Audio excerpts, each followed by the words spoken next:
चलिए आज शुरू करने जा रहे हैं साइंस चैप्टर का जैव प्रक्रम।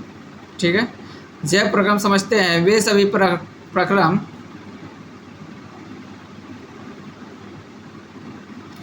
सभी प्रक्रम जो संयुक्त रूप से जीवों के अनुरक्षण का कार्य करते हैं। ठीक है, अनुरक्षण का कार्य करते हैं। तो जैव प्रक्रम चार प्रकार के होते हैं।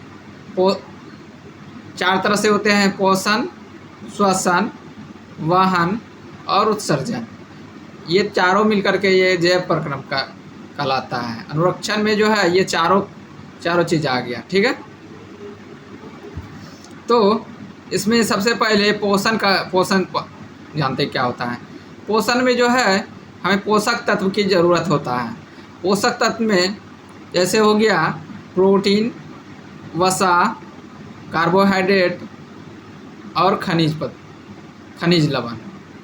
ठीक है, ये सभी पोषण में आता है। भोजन ग्रहण करने पचे हुए भोजन का अवशोषण एवं शरीर के अनुरक्षण का उपयोग कहलाता है पोषण। ठीक है, भोजन द्वारा ग्रहण करना, पचे भोजन का अवशोषण एवं शरीर द्वारा अनुरक्षण के लिए उसका उपयोग कहलाता क्या है? पोषण कहलाता है। अब पोषण के आधार पर जीवों को दो भागों में बांटा गया। पोषण के आधार पर जीवों को दो भागों में बांटा गया है।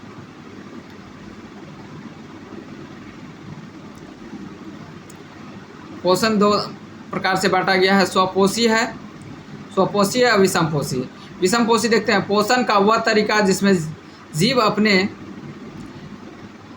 आसपास के वातावरण में उपस्थित सरल अजैव पदार्थ जैसे CO2, सरल अजैव पदार्थ जिसमें जीव नहीं है उसे हम अजैव पदार्थ बोलते हैं। जैसे CO2 में जीव नहीं है इसलिए हम अजैव पदार्थ बोलते हैं इसको। पानी, सूर्य और प्रकाश अपने भोजन स्वयं बनाता है, उसे हम स्वयंपोषी कहते हैं। जैसे हरे पौधे क्या करता है? अपने से खाना बनाता है। पौधे, जितने भी पौधे हैं वो स्वयं से,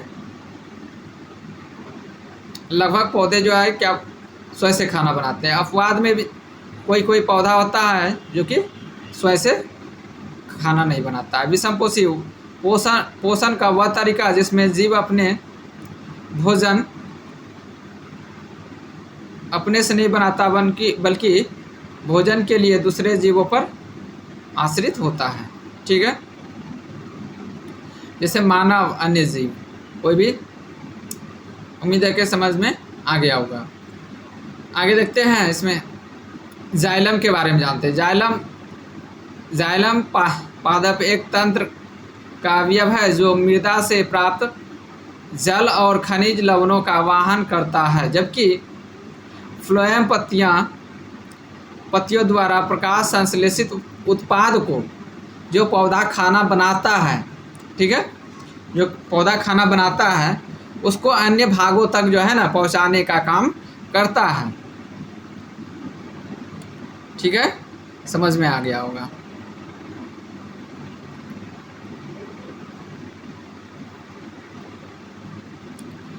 जड़ व मृदा मतलब मिट्टी। ठीक है, जड़ व मृदा के मध्य आयतन सांद्रण में अंतर के चलते जल जो है, जल से जुड़ी जो जड़ों में प्रवेश करता है। जड़ में क्या रहता है? मतलब छोटा छोटा छिद्र रहता है, वो अवशोषित कर लेता है जड़ से, तथा इसी के साथ एक जल स्तंभ निर्माण हो जाता है। जल स्तंभ निर्माण हो जाता है जो जल को लगातार ऊपर की ओर धकेलता है। यही दाब जल को ऊंचे वृक्ष के विभिन्न भागों तक पहुंचाता है। ठीक है, यही जल पादप के वायवीय भाग द्वारा वातावरण में विलीन हो जाता है। ठीक है, वाष्पन के द्वारा बाहर निकल जाता है। यह प्रक्रम वाष्पोत्सर्जन कहलाता है। जब पौधे से जल बाहर निकलता है, किसके द्वारा? पत्ता के द्वारा। पत्ता में किसके द्वारा? स्टोमाटा के द्वारा, रंध्र के द्वारा निकलता है। ठीक है, इसी रंध्र के द्वारा भी कार्बन डाइऑक्साइड लेता है, कार्बन डाइऑक्साइड छोड़ता है। ठीक है, इस प्रक्रम द्वारा पौधे निम्न रूप से सहायता मिलती है। जल के अवशोषण एवं जड़ से पत्तियों तक जल विलय खनिज पदार्थों के लवण के ऊपरी मुखी गति में सहायक होता है। मतलब ऊपर की ओर जो है ना, गति करने में सहायक होता है। पौधे में ताप नियमन में सहायक होता है। पौधा में जो है ना, ताप को नियंत्रित करते रहता है। भोजन तथा दूसरे पदार्थों का स्थानांतरण पौधों में प्रकाश संश्लेषण के विलय उत्पादों का वाहन स्थानांतरण कहलाता है, जो कि फ्लोएम उत्तक द्वारा होता है। ठीक है, प्रकाश संश्लेषण के द्वारा जो उत्पाद बनता है, मतलब खाना जो बनता है, क्या क्या बनता है पौधे में। हम लोग जब पौधा खाना बनाने के लिए क्या क्या ज़रूरत पड़ता है पौधा को, तो सबसे पहले तो जल चाहिए, खनिज लवण चाहिए, और उसके बाद खनिज लवण के बाद आपको कार्बन डाइऑक्साइड चाहिए। कार्बन डाइऑक्साइड कहाँ से लेगा? रंध्र के द्वारा ले लेगा।